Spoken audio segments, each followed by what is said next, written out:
Bem-vindo a todos ao curso de Programação Dinâmica. Me chamo Alex Boamorte e vou acompanhá-los nessa jornada. Nossa primeira aula hoje é Introdução à Programação Dinâmica, parte 1. Vamos começar falando de funções recursivas. Função recursiva é uma função que, na sua própria definição, ela utiliza a si mesma. Ou seja, para eu defini-la, eu preciso da própria definição dela. Um exemplo disto é a função fatorial, em que temos f de n é igual a f de n menos 1 vezes n, tal que f de 0 é igual a 1 e n maior que 0. Perceba que a função fatorial utiliza-se da própria função fatorial para ser calculada, né? Vemos que o parâmetro é alterado e vemos que temos um caso base, ou seja, né, se qualquer que seja meu n maior do que 0, quando chegar em 0, o resultado vai ser 1, e não a reutilização da definição. Isso garante que a função vai parar em algum momento. Aqui tem a implementação da relação de recorrência anterior.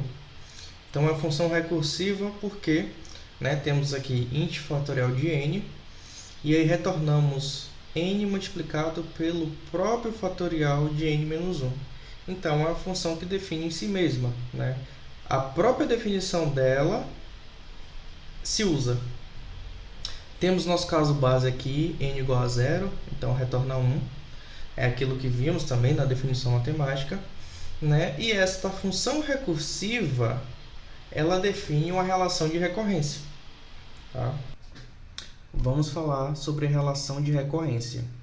A sua definição é uma equação que expressa n em termos de um ou mais termos anteriores da sequência, ou seja, a 0, a 1 até a n menos 1, para todos os inteiros n maior ou igual a n0, onde n0 é um inteiro positivo. Por exemplo, eu tenho uma relação de recorrência que eu tenho o quinto termo. Para que eu possa expressar, saber qual é o valor do quinto termo, eu preciso saber qual é o valor do quarto. Para saber qual é o valor do quarto, eu posso precisar saber qual é o valor do terceiro, e assim sucessivamente. Então, por isso que existe essa relação de recorrência, né? Eu recorro aos termos anteriores para que eu possa descobrir os próximos. E uma relação de recorrência, ela define recursivamente uma sequência. Essa sequência é chamada solução da recorrência. Então, uma função recursiva, ela pode definir uma relação de recorrência, como vimos no caso do fatorial. E uma relação de recorrência define uma sequência que é a sua solução.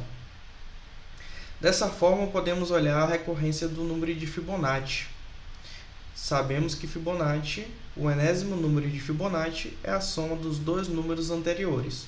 Está descrito aqui, na forma matemática, que f de n é igual a f de n menos 1 mais f de n menos 2, tal que f de 0 é 0, f de 1 é 1 e n maior ou igual a 2. Correto? Então, se analisarmos essa sequência aqui, por exemplo, né, a sequência ela tem uma ordem, a ordem importa, então os valores não podem ser trocados, e vemos que para f de 0, o valor é 0, para f de 1, o valor é 1, para f de 2, é o valor de 2 menos 1, mais o valor de 2 menos 2, que é 0. Então, eu vou ter 0 mais 1, e aí dá 1. Para Fibonacci de 3, eu vou ter o Fibonacci de 2 mais o Fibonacci de 1, que é 1 mais 1 igual a 2. Se você fizer o resto das contas, vai ver que toda essa sequência aqui, para cada índice dado, vai dar o enésimo número de Fibonacci, começando do primeiro número, sendo o número 0. O que, em geral, nós queremos descobrir é essa solução. Essa sequência não é dada, ela é pedida. O que nós temos é um problema e vamos encontrar os elementos até conseguir chegar nessa sequência. Falando um pouco mais sobre otimização matemática. Richard Bellman foi o criador dessa estratégia que conhecemos hoje como programação dinâmica, que em primeiro momento não tinha nada a ver com programação e algoritmos como conhecemos hoje. É uma otimização matemática e é utilizada em cima de funções objetivas. O que são funções objetivas? São funções que são capazes, para dado um parâmetro x, dizer se o resultado para aquele x se torna melhor ou pior. Uma vez que essa técnica se tornou madura e outros pesquisadores começaram a estudá-la, passamos a entender que alguns processos poderiam ser otimizados utilizando essa estratégia de otimização, e assim vários problemas com solução antes desconhecidas passaram a se tornar factíveis e com respostas bem eficientes. Vamos falar de algumas abordagens adotadas para a resolução de problemas utilizando programação dinâmica. A primeira abordagem que vemos aqui é a abordagem top-down. Ela vai partir do que a gente chama de problema complexo, problema geral, até o subproblema irredutível. Vamos utilizar o caso do fatorial. Vamos calcular o fatorial de 50.000. O que a gente sabe pela definição de fatorial? Para calcular o fatorial de 50.000, eu preciso de 50.000 vezes o fatorial de 50.000 menos 1. Ou seja, 50.000 vezes o fatorial de 49.999. Ok, 50.000 temos. Agora, quem é o fatorial de 49.999? Mais uma vez, aplicando a recorrência, sabemos que é 49.999 vezes 49.999 menos 1. Percebe que estamos apenas progredindo em relação ao caso base? Partimos do número original e estamos indo em direção ao caso base. Tirando de 1 em 1, em algum momento chegaremos no zero. O zero é nosso subproblema irredutível, pois não tem como ter fatorial de menos 1, e o zero, por definição, é uma solução já dada, que o fatorial de zero é 1. A partir daí, podemos voltar toda a nossa recursão e multiplicar todos os números encontrados a partir dali. Um exemplo do Fibonacci, é que a gente calculou o Fibonacci de 5, a gente só sabe que tem o Fibonacci de 5. Como é que a gente calcula o resto? Eu poderia falar assim, o número de Fibonacci é a soma dos dois números anteriores a ele, começando com 0 e com 1, os dois primeiros números. Você poderia escrever uma função recursiva, mesmo que você não conseguisse elaborar essa escrita matemática, e teu código ia conseguir responder, ele ia fazer o caminho, Porque quando você conseguiu escrever a função, implicitamente você definiu a relação. Quer você saiba escrever a relação pura ou não. Já do outro lado, a gente tem a abordagem bottom-up, que tem uma abordagem inversa, Você percebe que as flechas estão invertidas. Então, eu vou partir do problema irredutível. Eu vou pensar, qual é o menor problema que eu posso resolver? No caso do fatorial, o menor problema é o próprio caso base, O fatorial de 0 é 1. Pronto, eu tenho um problema irredutível. Como é que desse problema agora eu consigo subir para o problema geral, para calcular o fatorial de 50.000? Eu sei que do fatorial de 0, eu posso multiplicar pelo fatorial de 0 mais 1. Opa! E aí, quando eu chego no 0 mais 1, que é 1, como é que eu continuo? Eu aplico a mesma coisa, eu pego um número e somo mais 1, ou seja, vai ser vezes o fatorial de 2. E veja, o fatorial de 2. O que é o fatorial de 2? 2 vezes 1. Então o fatorial de 2 é 2. E eu sigo. Eu sei que aplicando essa recorrência, eu vou ter o fatorial de 2 mais 1. Quem é o fatorial de 2 mais 1? É fatorial de 3. Quem é o fatorial de 3? É 3 vezes o fatorial de 2. Só que eu não acabei de calcular o fatorial de 2. O fatorial de 2 é 2. Então eu sei que o fatorial de 3 é 6. Percebe que agora eu estou indo do zero, que é meu caso base, e subindo. Então, isso caracteriza o bottom-up. Eu não sei como é que vai ser a cara da solução geral. Mas pegando o caso base e aplicando a recorrência, dessa forma a recorrência quase sempre é explícita, você vai chegar na solução geral.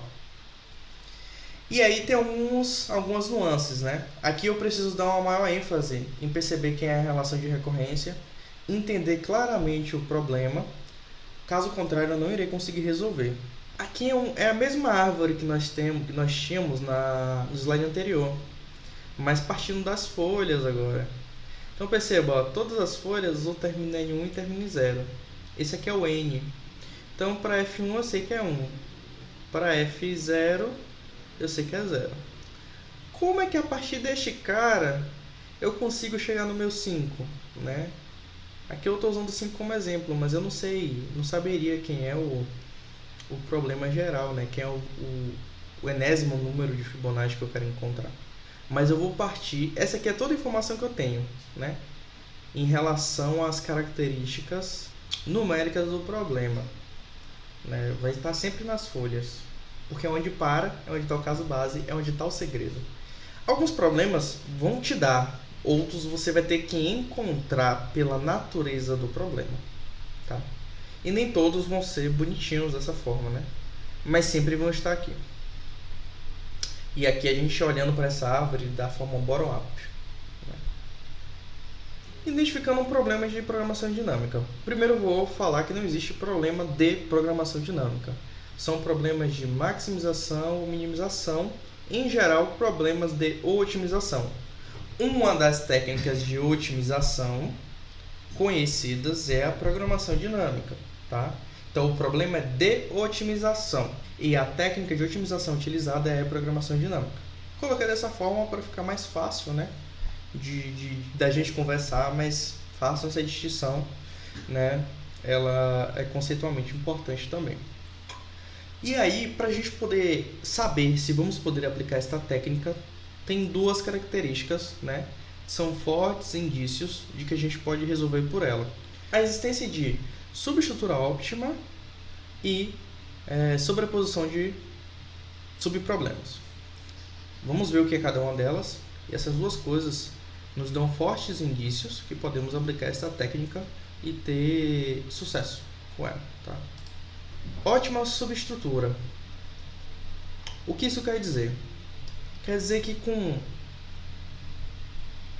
parte do problema, um subproblema dele, com a parte desse problema, eu posso utilizar a informação da solução desse subproblema para resolver meu problema total. Então, por exemplo, aqui vamos aplicar uma estratégia chamada gulosa. A gulosa diz assim, ó, a melhor solução local é a melhor solução global. O que a gente quer fazer aqui? Sair de A até C no menor caminho. Então, qual é a melhor solução local aqui? Vou sair de A até B pelos 12 km, é o menor. E de B para C, vou sair de B para C por 18 km, é o menor. Logo, a soma dessas duas quilometragens menores vai ser o menor caminho entre esses dois caras. Isso é uma estratégia gulosa. E aqui funcionou. Agora vamos aplicar essa mesma estratégia neste problema aqui, onde eu quero sair de A até D. Quando de A até D eu posso ir por B e por C. Qual é o menor caminho? Por C, 2. Logo, então, o menor caminho é 6, né? De A até C é 2, de C até D é 4. Errado, tá? O menor caminho é por B. Aqui é 3 km, mas aqui é 2. Ou seja, vamos ter 5 km. Poxa, Alex, e agora? Escolher o melhor imediato não quer dizer que vai ser o melhor no final. Correto? Mas perceba que eu posso ver que para B eu levo 3, para C eu levo 2. Legal? Legal. Agora eu tenho que fazer outra pergunta. Como é que essas informações me ajudam de forma que eu consiga saber qual é o menor caminho total? Perceba que não é simplesmente o melhor aqui vai ser o melhor para sempre. Não. É como é que o melhor daqui, ou os melhores daqui, ou como todos daqui, vão me ajudar a descobrir quem é o melhor. Isso torna as coisas um pouco mais, né, complexas, porque já não é tão óbvio. E quem vai me fazer levar de 2 e 3 saindo de A para achar o caminho ABD? É a relação de recorrência. Subproblemas sobrepostos. Aqui é a árvore completa que a gente vem analisando até agora, do mesmo número de Fibonacci. E aí eu coloquei aqui, né? Na raiz eu chamei lá Fibonacci de 5. O que acontece? Vai chamar Fibonacci de 5 menos 1 e Fibonacci de 5 menos 2, que é 4 e 3. Então toda vez que eu for para a direita eu tiro 2, toda vez que eu for para a esquerda eu tiro 1.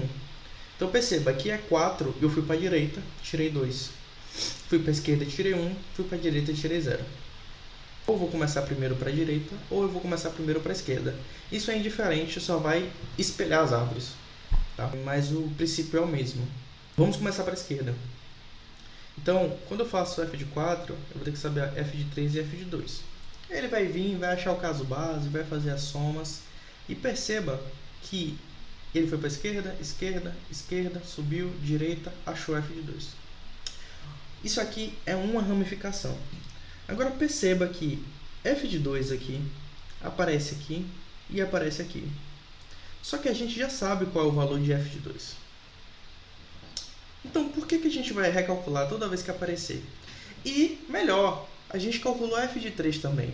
E f de 3 já apareceu aqui, ó, bem mais amplo, englobando todos os outros valores. Então, a ideia de você poder utilizar a programação dinâmica e existir, né, subproblemas sobrepostos é que, se eu estou resolvendo o mesmo problema vez após vez, perceba, ó, aqui é 3, aqui é 3. Na esquerda tem 2, na esquerda tem 2. Na direita tem 1, na direita tem 1. Então, assim, é a mesma coisa. Se aqui tivesse qualquer um desses caras diferente, não seria a mesma coisa. Mas aqui aconteceu a mesma coisa. Então, a gente não precisa recalcular novamente. Podemos apenas reutilizar o valor. E por isso que a presença de overlap sobre problems é importante para aplicar a otimização. Porque se os problemas não se sobrepõem, eu não tenho o que otimizar. Então, não vai fazer diferença nenhuma. Meu código não vai ser otimizado, vai rodar no mesmo tempo, né? E eu vou estar ali, enfim, tentando encontrar algo que não existe. Por fim, eu trago um problema aqui, que é o coin change, ou o problema do troco. O enunciado do problema do troco diz o seguinte: dado um valor total T e um conjunto de moedas C, você é solicitado a responder qual o menor número possível de moedas necessárias presentes no conjunto C para alcançar o valor T. Então, se T é 50 e eu tenho moeda de R$1 e de 1 centavo, qual seria a resposta? 50 moedas, né? 50 moedas de R$1, elas fazem R$50. Correto. Se eu tiver 50 e 45 e moeda de 50, 25, 10 e 1 centavo, a resposta correta seria 103 moedas. 100 moedas de 50 centavos, uma moeda de 25, duas moedas de 10. E se eu tiver R$50,37, qual seria a resposta? A resposta seria 106, né? 100 moedas de 50 centavos, então, né, R$50. Uma moeda de 25, 101 moedas, vai sobrar 12. Uma moeda de 8, 102 moedas, vai sobrar 4 centavos. E 4 moedas de 1 centavo, 106 moedas, correto? Errado. Tem uma outra solução que é melhor. É eu pegar 101 moedas, né? 100 moedas de 50 e uma de 25, e duas moedas de 6 centavos, e eu vou ter 103 moedas. Este problema ele é conhecido porque, em algumas situações, um algoritmo guloso, como o que fizemos no caso lá do grafo, vai funcionar. Mas dependendo do conjunto de moedas, a solução gulosa vai dar uma solução errada para determinados T's, tá? Então, o que acontece? Eu preciso aplicar uma otimização de programação dinâmica. E sobre esse conjunto C, eu gostaria que vocês pensassem o que faz o conjunto C tornar possível a resolução por algoritmo guloso, mas determinados conjuntos só ser possível a solução por programação dinâmica. Os materiais aqui que foram utilizados, né, foram citações, as definições matemáticas foram tiradas desse livro, os problemas foram tirados deste livro, né, e o problema da moeda está no livro do Thomas H. Corman, né, Introdução a Algoritmos, e lá vocês podem encontrar na página 446 especificamente sobre este problema.